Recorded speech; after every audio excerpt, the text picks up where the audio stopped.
जय हिंद साथियों, यह है आपका अपना YouTube channel trace technique and science और हम आपका एक बार फिर से आपका स्वागत करते हैं।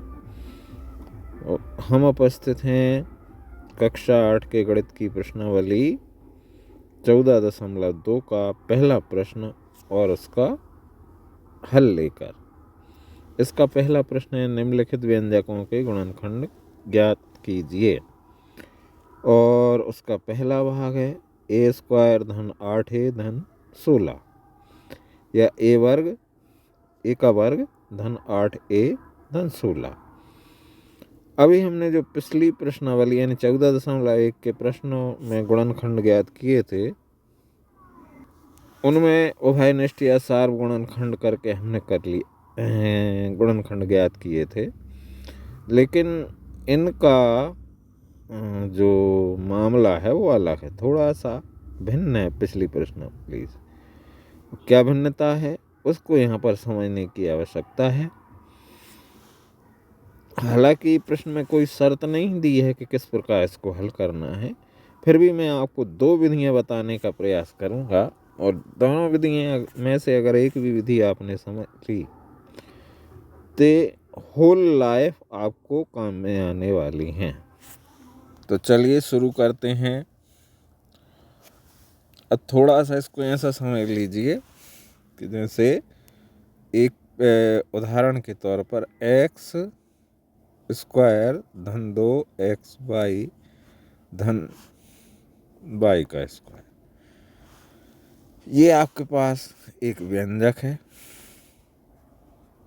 बीजीय व्यंजक है। इसका हमें गुणनखंड करना है। तो इन दोनों पदों को ध्यान से देखिए, फिर इसको देखिए। यहाँ पर x की घात 2 और y की घात 2 और यहाँ पर 2xy है ना। मतलब x और y का गुणा करके उसको हमें दोगुना करना है।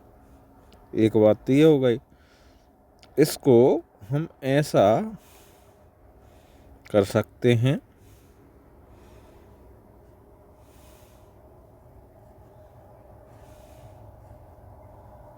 का होल वर्ग है ना, x धन y का होल वर्ग, संपूर्ण वर्ग, इसके बराबर हो जाएगा ये।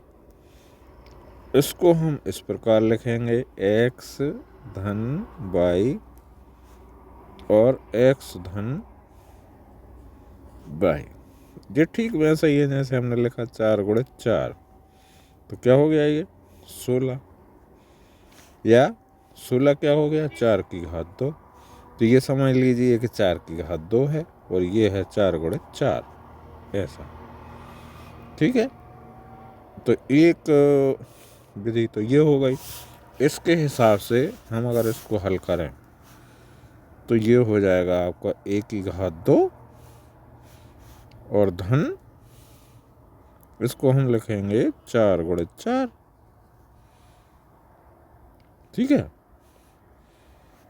धन 8 ही लिखा रहने दीजिए आप इसको,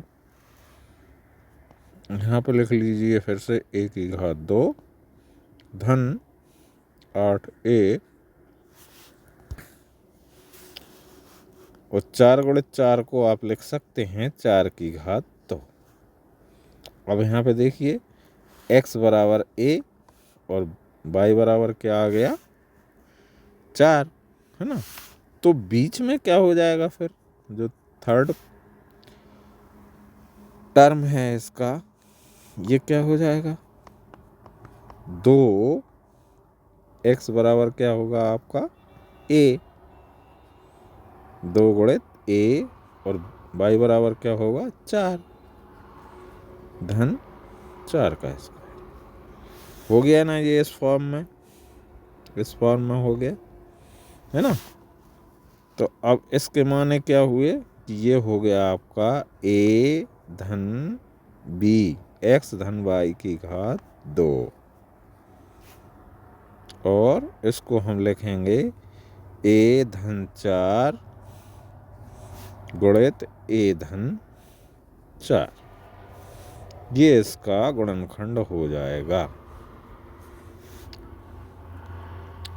ये तो जो पुस्तक में विधि दी है उसके हिसाब से हो गया, उदाहरणों से मैंने समझ के इसको बताया है। दूसरा, मेरे शिक्षकों ने जब मैं पढ़ता था तब सिखाया था, वो एक वैकल्पिक विधि के रूप में मैं आपको यहाँ बताने का प्रयास कर रहा हूँ। आप इसको समझने का प्रयास कीजिए,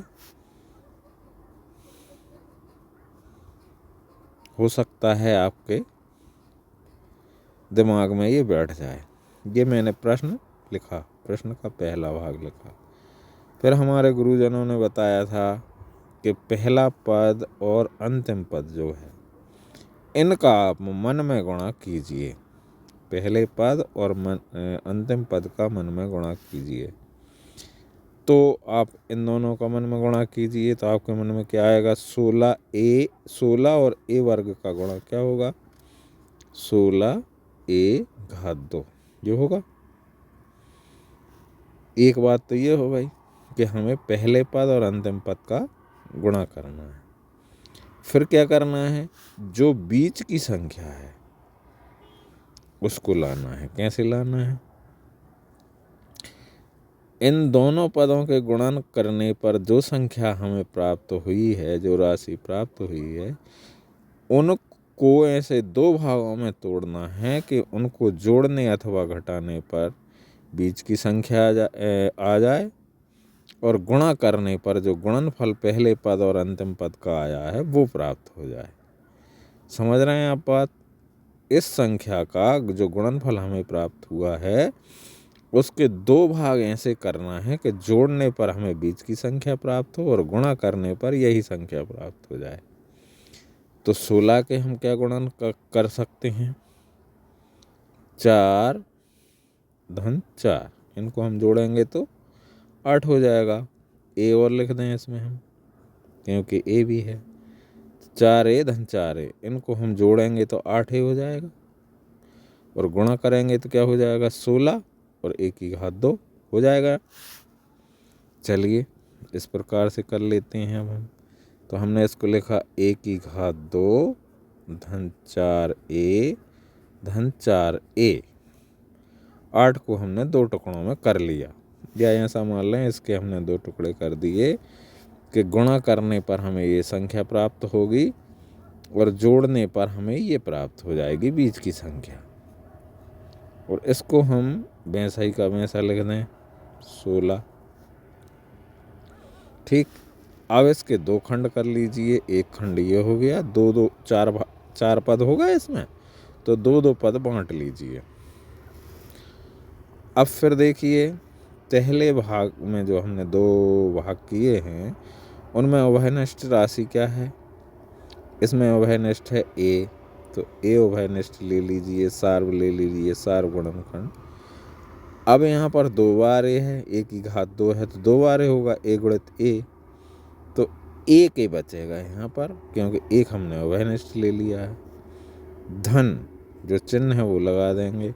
अब इनमें से ए हमने उभयनिष्ठ बाहर ले लिया है तो यहाँ पे क्या बचेगा? अकेला 4 बचेगा। धन दूसरा, इन दोनों में उभयनिष्ठ क्या हो सकता है?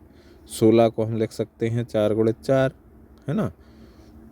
तो इनमें उभयनिष्ठ हो जाएगा 4। इसमें 4 है ही और इसमें भी 4 है। 4 हमने उभयनिष्ठ ले लिया। अब यहाँ पर क्या बचा? ए। धन इसमें से उभयनिष्ठ 4 ले लिया तो यहाँ बचा 4। अब ये देखिए दो कोष्टक हमारे एक जैसे आएंगे, हमेशा ऐसा ही होगा कि जो कोष्टकों के अंदर संख्या आएगी वो एक समान आएगी। तो इसको हम इन दोनों में से उभयनिष्ठ ले लेते हैं। तो ए धन 4 हमने उभयनिष्ठ ले लिया। अब हमारे पास क्या बचा? एक तो ये संख्या बची, दूसरी ये बची, तो दूसरे कोष्टक में हम इसको लिख देते हैं। तो इस प्रकार से भी वही गुणनखंड हमें प्राप्त होंगे जो सर्वसमीका के प्रयोग से हमने प्राप्त किए हैं। तो इस प्रकार से भी हम इसको हल कर सकते हैं।